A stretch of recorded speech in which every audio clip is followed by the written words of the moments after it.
This is the Yanks Go Yard podcast with Adam Weinrib and Thomas Carannante. Welcome to a Thursday edition of the Yanks Go Yard podcast. I'm Adam Weinrib alongside Thomas Carannante, live on YouTube and Twitter. You'll catch us later on Apple Podcasts, Google Podcasts, Spotify, and wherever you get your podcast.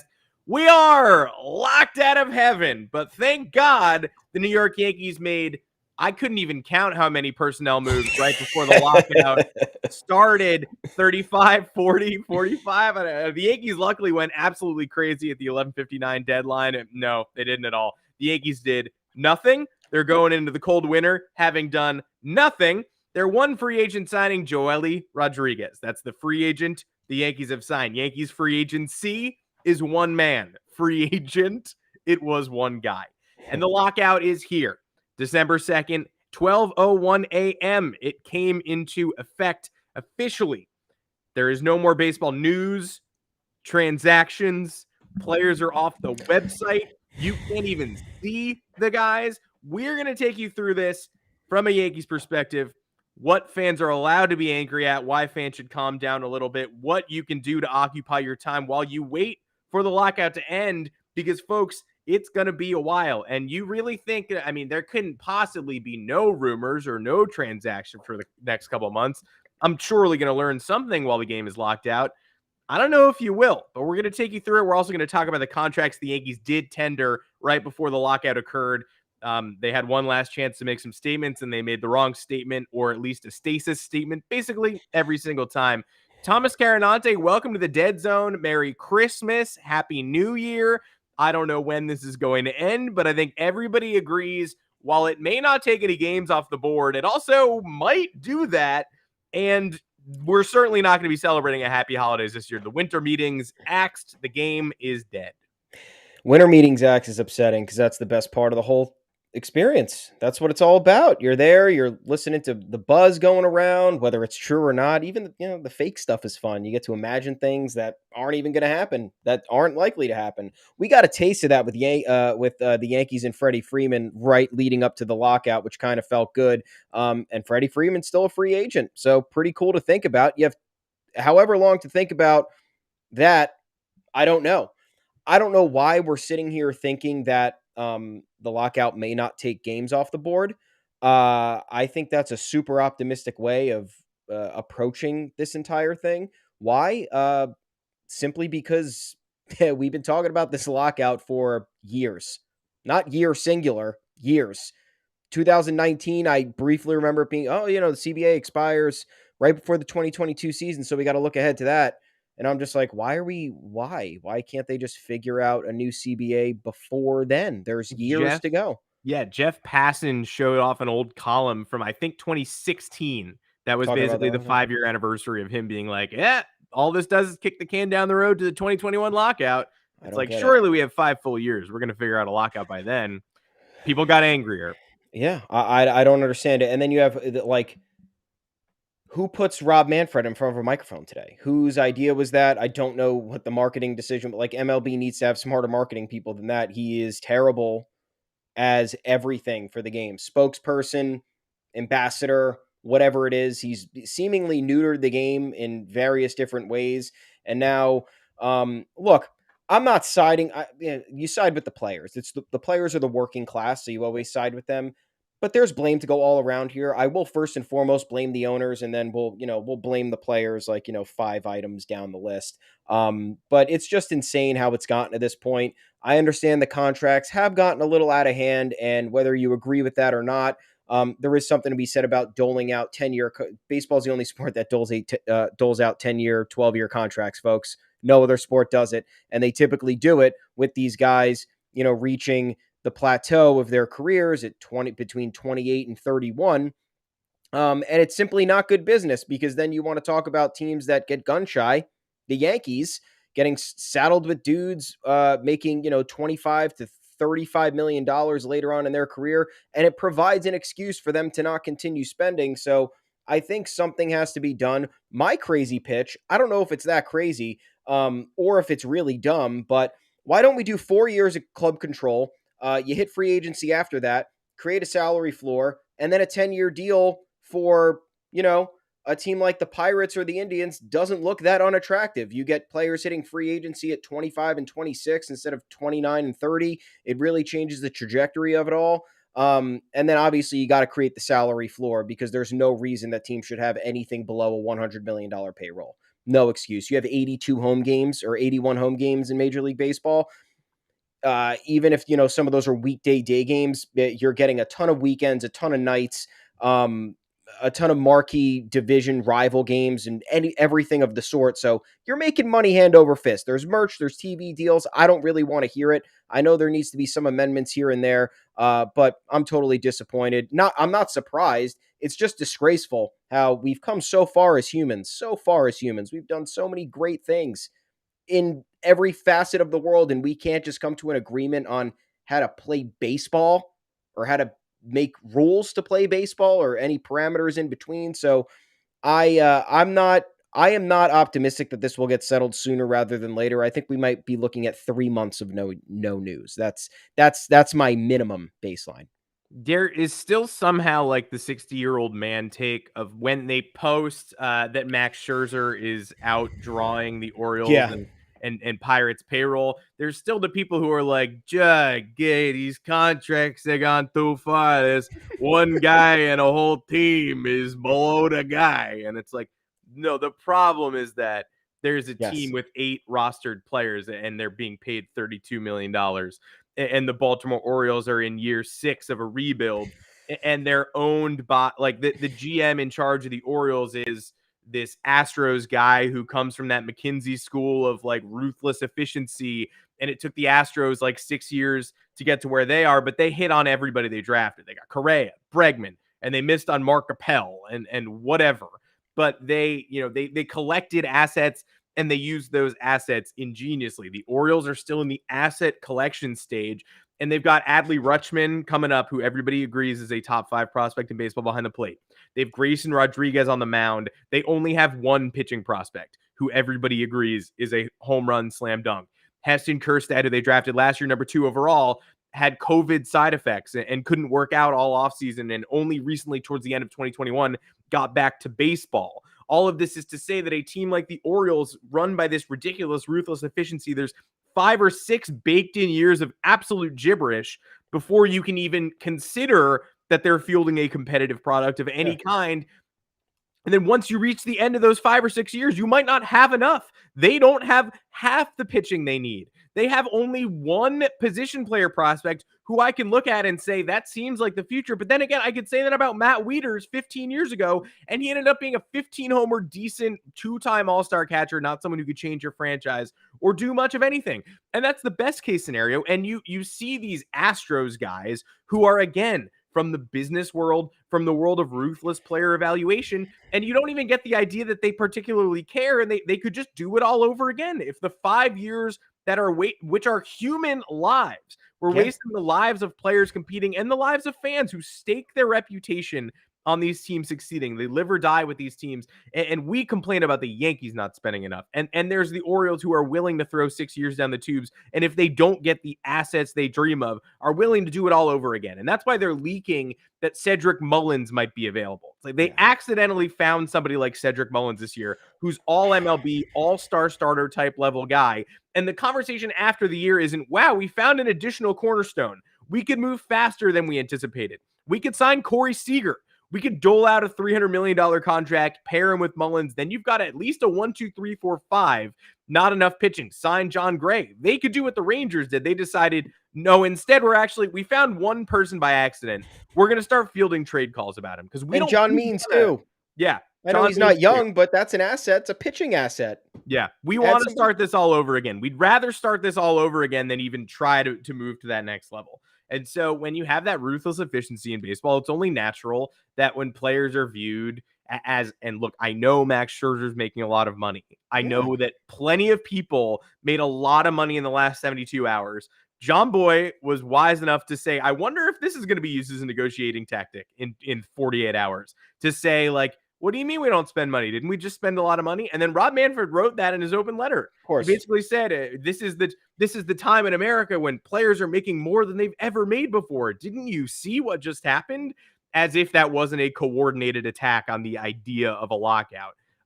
We are no closer to resolving this than we were last year or the year before or the year before that.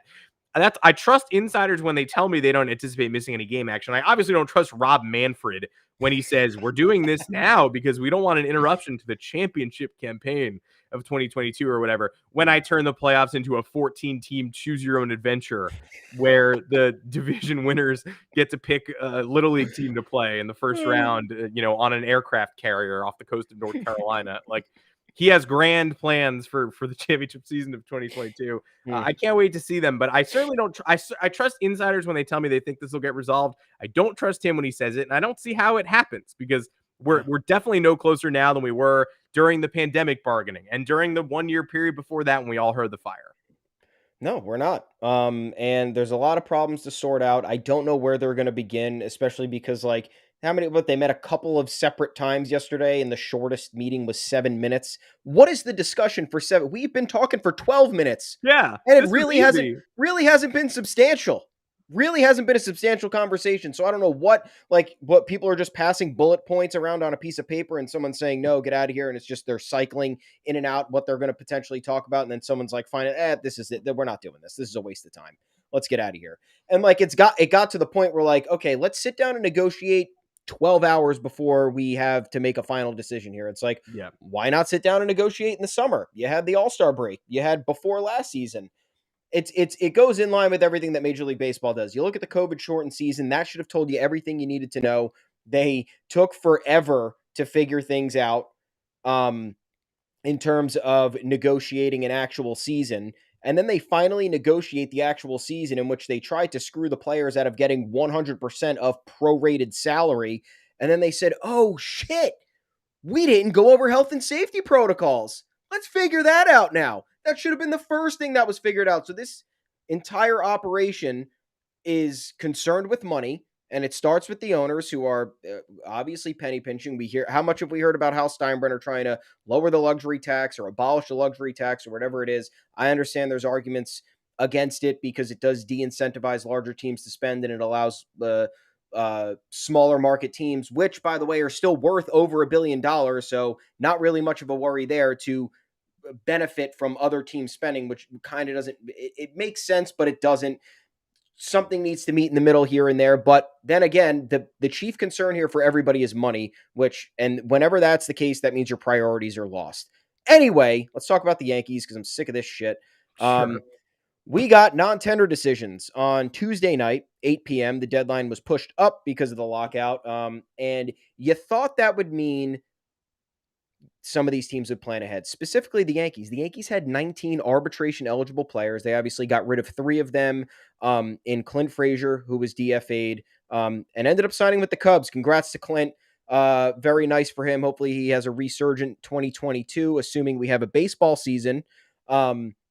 Tyler Wade was DFA'd and then traded. And there was one more. Forgot who it was. But they ended up having 16 arbitration eligible players. The Yankees did not non-tender a single one of them. That's right.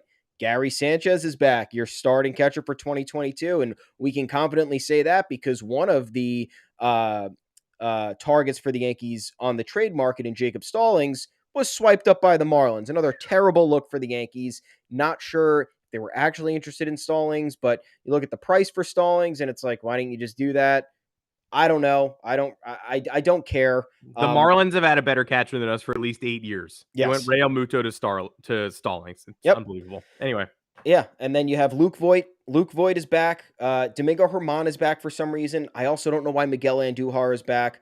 I called most of these questionable decisions solely because they waited until 8:45 p.m., which was 45 minutes after the deadline, to notify everybody that everybody was tendered a contract. Secondly, nobody was non-tendered, so you are bringing back, not being mean, worthless pieces in terms of what the contributions will be next year in terms of Domingo Germán and Miguel Andujar. There's no space for those guys unless your main role for Domingo Germán is spot starting and eating innings. But if the Yankees don't want to do better than that, then that provides a little bit of concern about where they think they're headed in 2022. So that's $4 million approximately that to me are sunk costs. I don't know why I do know why you let Frazier go, but like, I don't let Frazier go in favor of Andujar. Frazier has more potential than Andujar, and it's clear. I don't really know what the direction was here. And there were no trades. Like Luke Voight, you didn't really think was going to be here. Should he still be here? I don't know. I don't know if they think they can trade Domingo Germán and Miguel Andujar. I kind of think they're a little bit crazy if they think they do, unless it's just going to be a move to clear roster spots or maybe get lottery ticket prospects. I have no idea. I don't think it's a good plan. I think this showed us once again that they don't know if they have a plan, or at least it looks like they don't. What did you garner for all this? This team are you really telling me they can't do better than Domingo Germán? Like, I know what kind of Major League Baseball player Domingo Germán is at this point. The Yankees are trying to contend for a World Series, right? Aren't they? You know, run him out there for 120 innings? It's not good enough. No. He's not the worst Major League Baseball player. He's not good enough. No. 30 starts on the Pirates. Great. Try it. Not good enough. I'm sorry. And Rougned Odor immediately going to the Orioles is an ultimate hilarious. Not good enough. Not a Yankee. Sorry, not good enough. You can play in Major League Baseball. Yeah. You can try to rediscover your power stroke with the Orioles. You can hit 212 with 22 home runs for the 2022 Baltimore Orioles. That's great. Not a Yankee. Not good enough. You can carry, depth pieces. You can carry 5 starters, etc. But neither of these players at their peaks are good enough to be key cogs on a championship team. So, running it back with Domingo Germán, running it back with Miguel Andujar, we know who these players are. We really have to see them again. I know you don't want to lose an asset for nothing. I understand. And maybe you can trade them in the middle of February or March or April when the CBA is back up and running. And that's fantastic. But, I understand the ambition not to lose them for nothing, but these aren't players who are going to contribute to a World Series winning roster at this point. And when the Yankees have Andujar active and healthy, they spend the whole year trying to de-emphasize him. They send him to the minors the first chance they can. When he's on the roster, they try not to play him. Why are you going out of your way, bending over backwards to take care of people who aren't good enough? And when they're active, you try hard not to play them. Because if what would help, what might stop you from being able to play them, getting them off the roster might help. Gary Sanchez specifically, I don't want to lose Gary Sanchez for nothing. He frustrates the hell out of me. I did not want him to be the Yankees starting catcher in 2022. I did not want to slice a potential all-star catcher away at the non-tender deadline for $0 and zero benefit. That is it would fit the Yankees ethos perfectly. And by the way, they got rid of Clint Frazier, Rougned Odor, and Tyler Wade to fit people onto the 40-man roster who needed Rule 5 protection. And then guess fucking what? Idiots, the Rule 5 draft is canceled. It's not happening. So you really lost those assets for nothing. And I wonder, Brian Cashman, for all we're saying about his inactivity and his slumbering and being in a sleeping bag, probably furious behind closed doors. Because all indication was the Rule 5 draft would be pushed back and wouldn't occur until March or CBA resolution. And they outright said today it's just gone. It's not happening. So the Yankees made a lot of roster moves last week, literally for no reason. Yeah. Not figuratively for no reason. They protected people who didn't need to be protected, who could have been moved up and down off the roster during the middle of the year, which is a ridiculous move by Major League Baseball. Gary Sanchez and Luke Voight specifically, I would have tendered contracts to once we got to that point. But the problem is Wilson Contreras is available basically earlier that day from the Cubs. Wilson Contreras and Gary Sanchez both entering their final years. Both were tendered a contract. They're in very similar positions. Probably don't have futures with their franchises beyond this year, but you don't want to lose an $8 million catcher who could hit you 30 home runs for absolutely nothing and watch him walk to the Cleveland Guardians, etc., and make your life hell. So the Cubs sign Yan Gomes earlier in the day, and so you're like, wow, perfect timing. The deadline's coming up. The Yankees could engineer some kind of Sanchez plus a 20s lottery ticket prospect for Contreras. The values match up in their final years, but Sanchez is a worse ball player by a little bit. Give the Cubs a light Kevin Alcantara, like the same way where we traded them a 19-year-old to get Anthony Rizzo off their hands.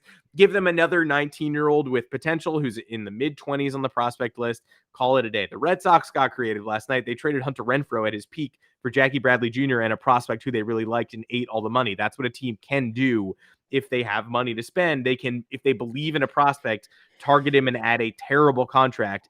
I think that trade was stupid. They traded Hunter Renfroe, who is a valuable baseball player, and they are theoretically a win now team. It would make me mad if I was a Red Sox fan, but they had thoughts and they executed them. The Yankees could have attached a lottery ticket to Gary Sanchez and gotten Wilson Contreras out of it. Instead, they did absolutely nothing and don't have an upgrade on the horizon, and now have months of they can't move. They're frozen in carbonite. It's over. Yeah. And if we're going to, talk about potential trades too, we're talking about a frenzy now.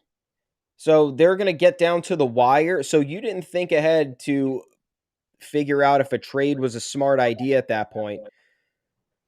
And instead, you're going to wait 2 or 3 months for maybe an agreement to get the final stamp on it. And then what? It's a mad dash to figure out who you're going to trade to. Maybe there are agreements behind closed doors that we don't know about.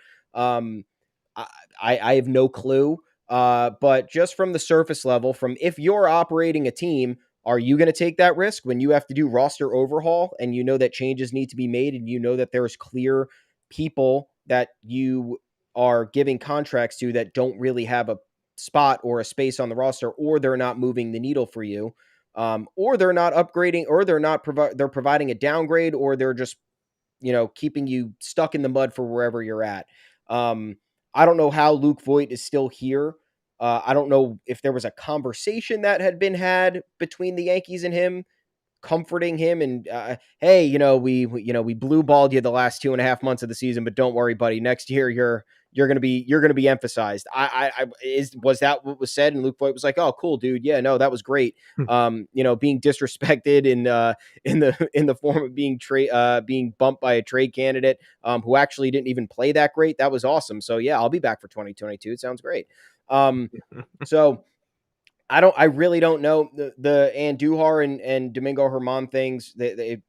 For a cost conscious roster, for a cost conscious organization right now, where they are doing these player option, team option deals. They cut Joely Rodriguez to save $1 million, and they had the Rangers pay his buyout. Like, if they're doing moves like that, then what are you keeping players for that have? It was the same thing with Clint Frazier. Like, I liked what Clint Frazier could potentially could have brought to the table, but they kept sending him back down to the minors. So, okay, great. If you're going to do that, then trade him. He clearly has some value. Someone's going to want him. Get me a reliever you can control for 4 years. Done deal. Sounds fun. So I think that takes us right into why we should be mad. Why are we allowed to be mad right now? There's a lot of conversations going on among Yankee fans. Some are mad beyond comprehension, which I don't entirely agree with. Some people are mad that people are mad because you shouldn't be mad. It's a nice world, and now the Yankees have time to strategize. But guess what? The Yankees had plenty of time to strategize. They had more than a month after the season. They actually had a month and a half, a little bit more than that, to figure out what they would be doing, to figure out what the roster might look like, to figure out what changes they would make right off the bat. If you didn't know what changes need to be made right off the bat based on the play that you just saw in 2021, then I don't know what you're watching. I don't know what you think is right. I don't know if you even know what right from wrong is. So they didn't make enough decisions before the lockout happened to make you feel like, okay, moves are coming. We can look forward to something. Because right now, the only thing we could look for, we watched all these other big names go off the board. I understand Marcus Semien wasn't exactly a top Yankees target because of his greater strength at second base. But, the Rangers are spending money, a team that has no business spending money, and they take 2 of the top free agents off the board. Corey Seager goes there, who many fans wanted, on a 10-year, $325 million deal. And ostensibly, that's what the Yankees should be spending. Max Scherzer goes crosstown to the Mets. Record deal. Yankees need a co-ace. If you're going to spend money, that's a good investment, in my opinion. I know it's steep. I know the price is a lot, but you want to talk about cutting the dead weight. You could have, I didn't want to non-tender Luke Voigt and Gary Sanchez, but you could have saved $20 million by non-tendering all 4 of the guys that we just talked about. And that frees up a half a, I'm just talking about making aggressive moves. I'm not endorsing any of this. And then Starling Marte, who was the clear-cut center field option. I don't know if he was of interest to the Yankees. Goes to the Mets on a 4-year, $78 million deal. Not too crazy. They backloaded it actually, so they made it a little bit advantageous for the short term for them because obviously Scherzer's making now $43 million a year. And then you look at the other additions the Mets made: Eduardo Escobar, Mark Canha, two solid players the Yankees could use. Canha's a lefty, right? Lefty bat.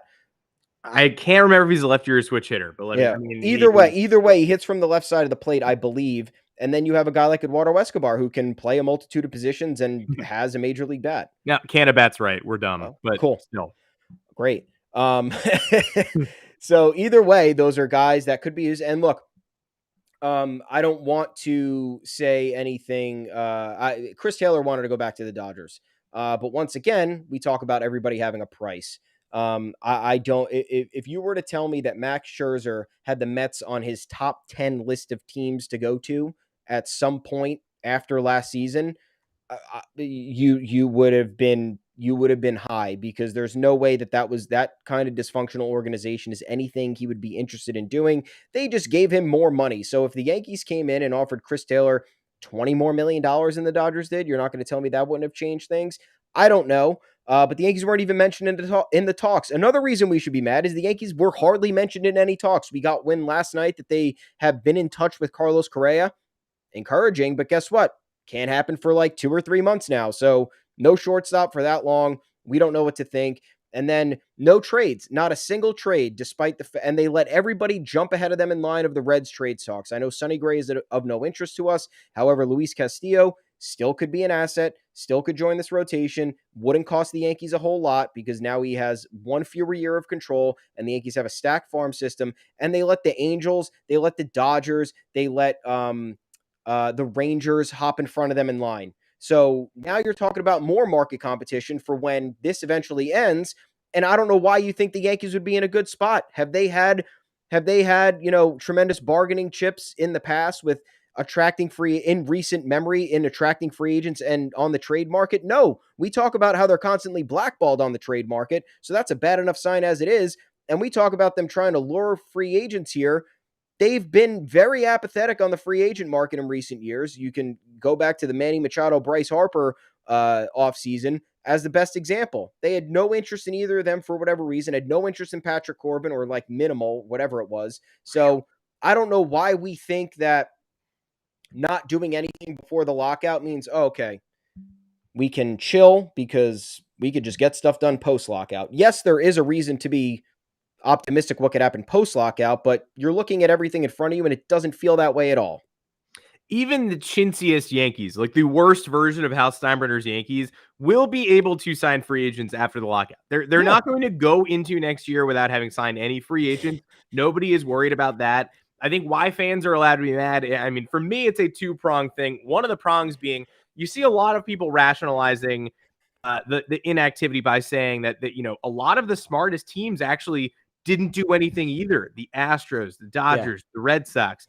That's categorically false. They didn't act as much as the Rangers and Mariners. They weren't quite as involved in rumors. But the disparity between the Yankees and Red Sox and Yankees and Astros and Yankees and Dodgers, you're not paying attention. The Dodgers signed Chris Taylor to a $60 million guaranteed deal. The Red Sox signed Michael Wacha, Rich Hill, James Paxton for mostly next year and traded Hunter Renfroe for prospects and Jackie Bradley Jr.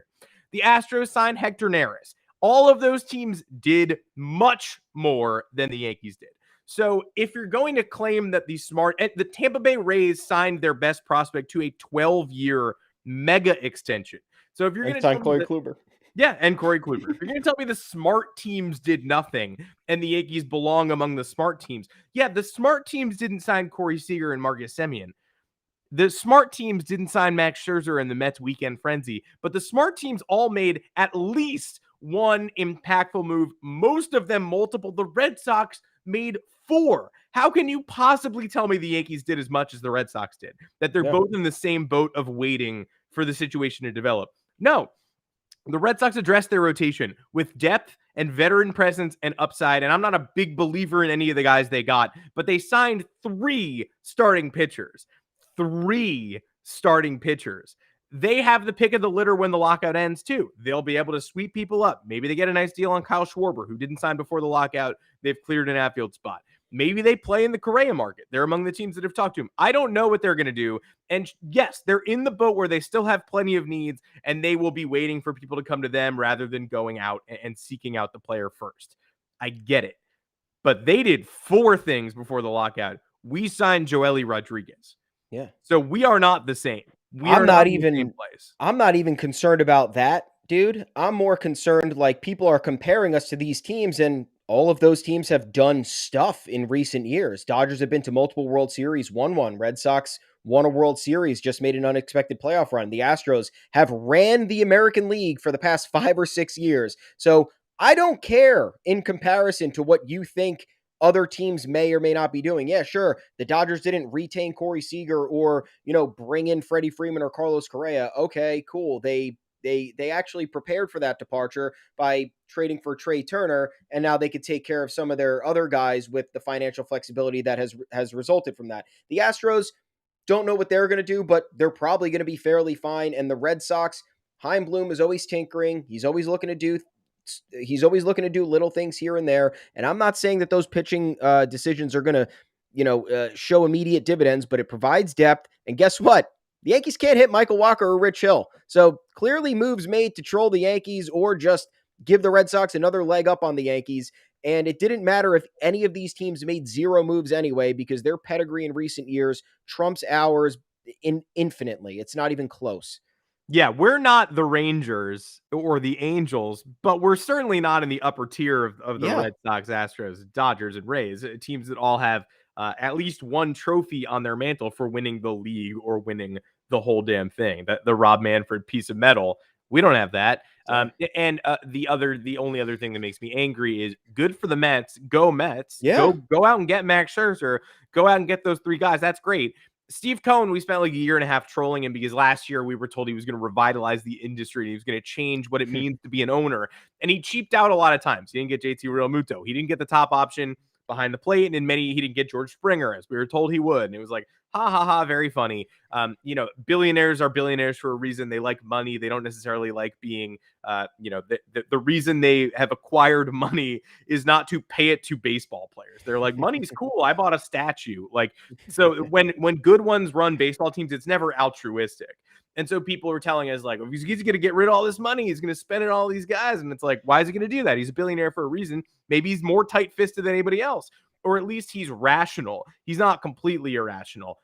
Other owners were reportedly worried when they approved him. Like, is he going to change ownership? Because we don't like paying anybody, and he likes paying people. Like, is he going to work with us or against us? This offseason, kudos to Steve Cohen, the hat tip. He worked against the rest of the owners. Yeah. He read the room and saw these idiots really, for solidarity purposes before the lockout, aren't going to spend jack shit. So guess what I'm going to do? Buy helpful depth pieces and Starling Marte, who's an all-star, and it's an aging center fielder, and I know they don't age well, but for this year and next year, you want him, and who cares about the next 2 years, because it really doesn't matter. And then the cherry on top, Max Scherzer, who Scherzer himself said the Dodgers weren't even close. And the closest offer was the Angels, I believe, but that it also wasn't close because Steve Cohen made a mockery of the other offers. So you have Steve Cohen looking at the owners who are reticent to spend because they're all got their arms locked together going, we love ownership. And so they don't want to make any waves before the stupid lockout. And Cohen's like, I have a market. I have an inefficiency here. Nobody wants to spend. I will spend. I don't care if the owners are mad at me. The goal is to win baseball games. Hal Steinbrenner is in solidarity with the owners. He didn't want to rock the boat. He didn't want to make any big moves so that when he got together in the smokers lounge with the rest of the owners this week, they wouldn't look at him and be like, Hal, what was that? We all agreed we wouldn't spend. Come on. Corey Seager, you ruined it for the rest of us. Like, it's just infuriating that we have a guy in the old boys club, basically, who doesn't want to bother any of his fellow owners, and there's a guy across town who's like, nobody's spending. Really? You don't want to? You want to make your team better? I'll do it. I don't care. I'll go crazy. I'll only go a little bit crazy because 3 years, $130 million for Max Scherzer, short term, not long. Trevor Bauer acting like he invented the short-term extension for a 37-year-old man. Still funny. Where'd you get that idea? Short-term deal. It's his age. That's where he got that idea. Sorry you couldn't sign a 9-year deal, Max Scherzer, until you're 46. Trevor Bauer, you absolute fucking idiot. But that's the problem. We have a good old boy owner, and there's a guy on the other side of town who's like, people aren't buying people. Isn't that part of this game? I'm going to sign people.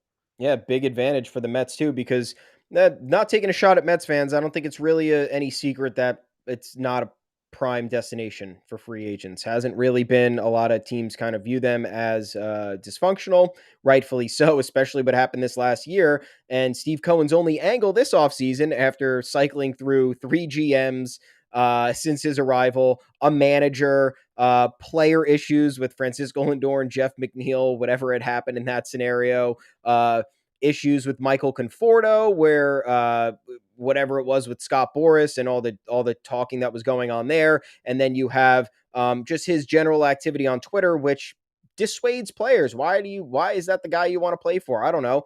Steve Cohen took advantage and said, you know what? If people want to make a mockery of us, I'm gonna come in, swoop down, and just start dropping money on these people, because they're gonna want to come here if they know there's a lengthy lockout coming, and I can give them financial security that they're gonna want. So, props to the Mets, dude. I have no hatred to the Mets. I wish them the best.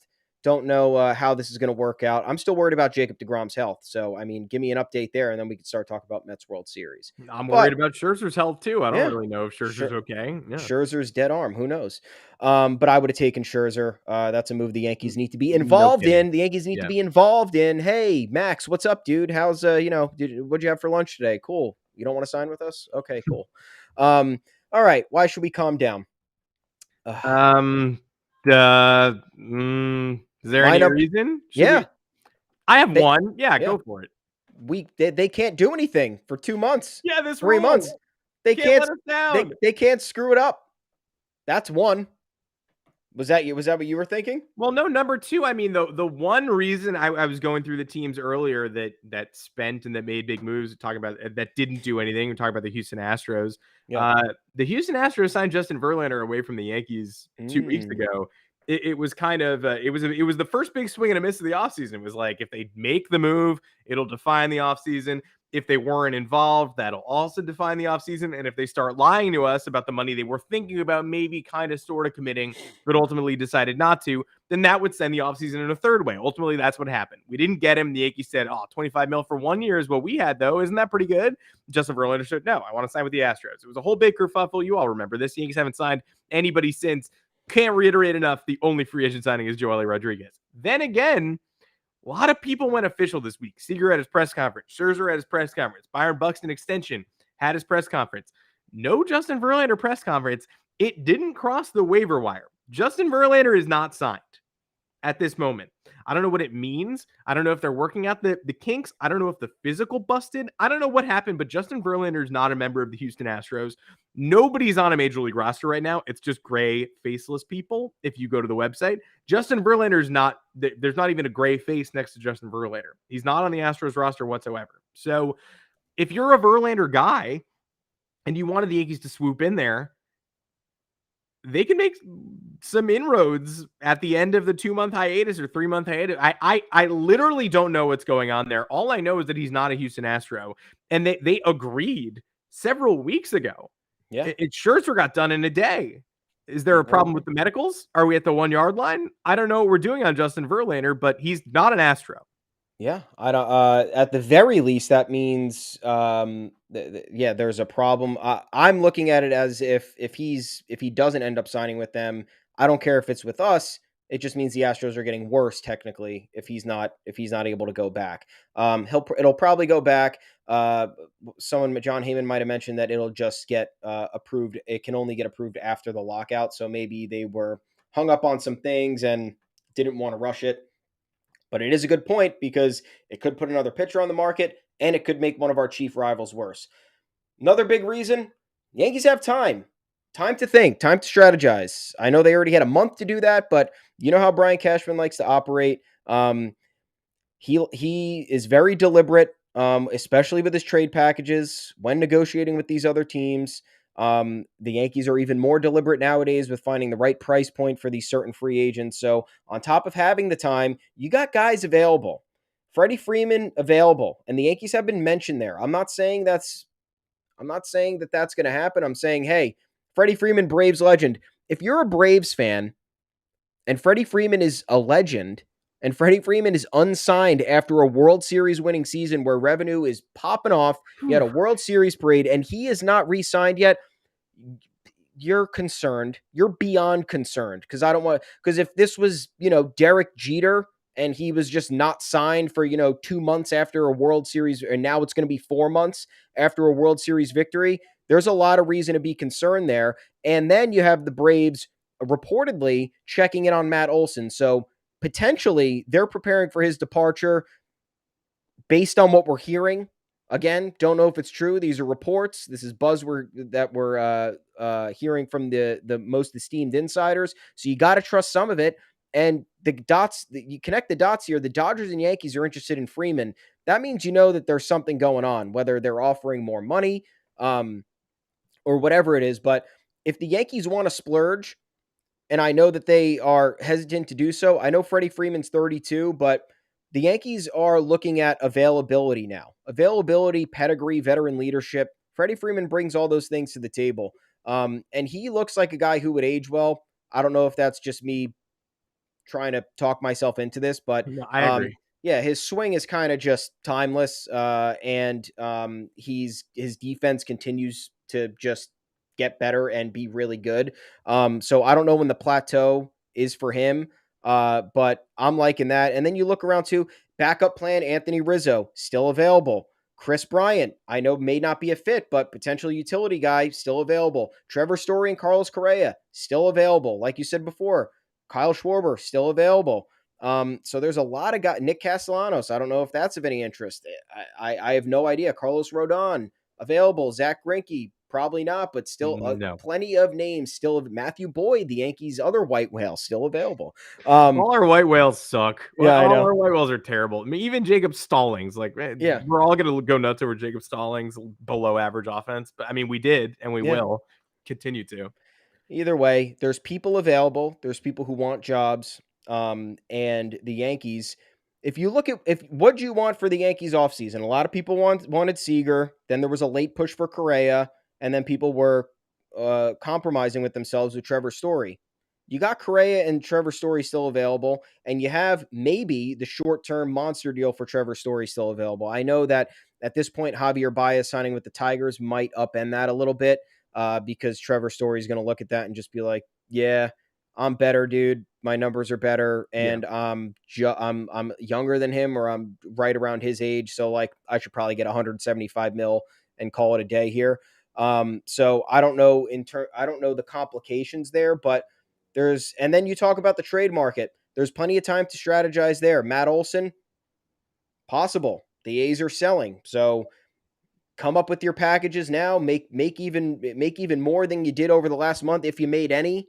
I don't know if they made any. I really don't, because we didn't hear anything beyond like just their regular interest. Names weren't exchanged the last we heard from Jack Curry. Jack Curry, smart man, like him a lot. So I trust what he has to say.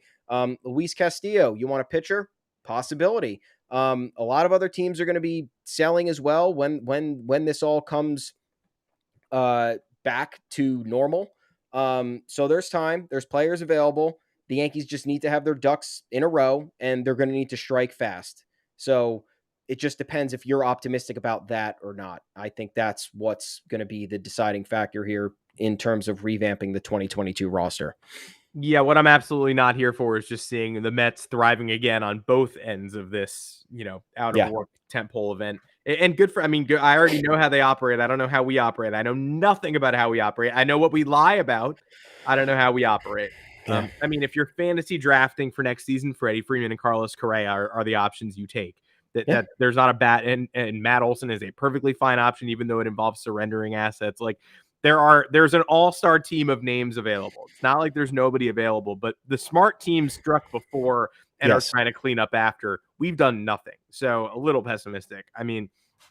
You want a vision of the future for how this offseason could go, how dull it could get, how tumbleweedy it could be by the end of this, we're going to be playing comments like this. Jared asks, hi. Hey, Jared, what's up, man? dude? That's what we're looking for this offseason. Is people saying hello, us putting it on the big board and saying hello back.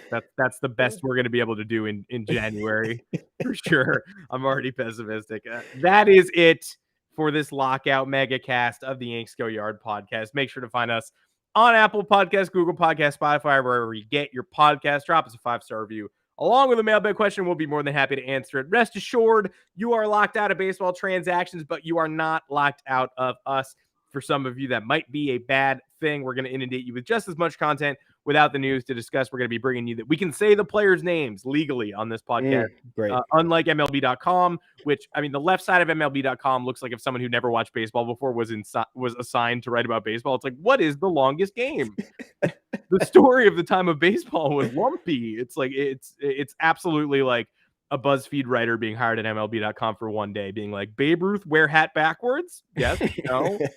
It's insane. But we can legally say the players' names. We can even put pictures up from time to time. We're probably not going to do it. Yankees logo. We've got that too. I mean, we are still in the baseball business, even though baseball is out of business. Until next time, I'm Adam Weinrib. You can find me on Twitter at Adam Weinrib. And I'm Thomas Carannante. You could find me at Tommy's_takes. Please head on over to yanksgoyard.com. Believe it or not, we got during lockout content for you. Content team came up with a lot of good ideas that we're going to be rolling out every day. And there's a lot of residual stuff that we can still talk about, dot connecting, what have you. It's going to be fun. And we're still on Twitter at Yanks Go Yard FS, the official Yanks Go Yard Twitter account. Plenty to talk about there. And until then, folks, enjoy your weekend.